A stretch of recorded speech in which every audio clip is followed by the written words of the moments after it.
પાટીદાર સમાજની બે મોટી સંસ્થા ખોડલધામ અને સરદારધામ વચ્ચે વિવાદ ચાલી રહ્યા છે। હવે આ બધાની વચ્ચે સરદારધામ સૌરાષ્ટ્રના ઉપપ્રમુખ જયંતિ સરદારાની મુશ્કેલીમાં વધારો થવા જઈ રહ્યો છે। સસ્પેન્ડેડ પીઆઈ સંજય પાદરિયા દ્વારા સરદારધામ સૌરાષ્ટ્રના ઉપપ્રમુખ જયંતિ સરદારા વિરુદ્ધ પોલીસ ફરિયાદ નોંધાઈ છે। મળતી માહિતી મુજબ બુધવારના રોજ સાંજના સમયે પીઆઈ સંજય પાદરિયા તાલુકા પોલીસ મથક ખાતે જયંતિ સરદારા વિરુદ્ધ પોલીસ ફરિયાદ આપવા પહોંચ્યા હતા।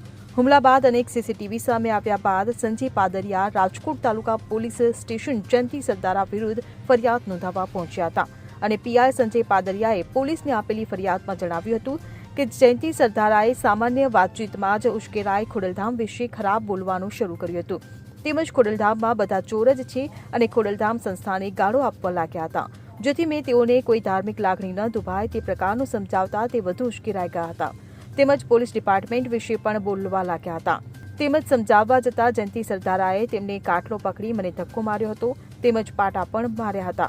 આવો ખુલાસો સંજય પાદરિયા દ્વારા કરવામાં આવ્યો છે। આટલું જ નહીં, આના પછી તે બંને વચ્ચે બબાલ થઈ હતી એવો પણ ખુલાસો તેમના દ્વારા કરવામાં આવ્યો છે।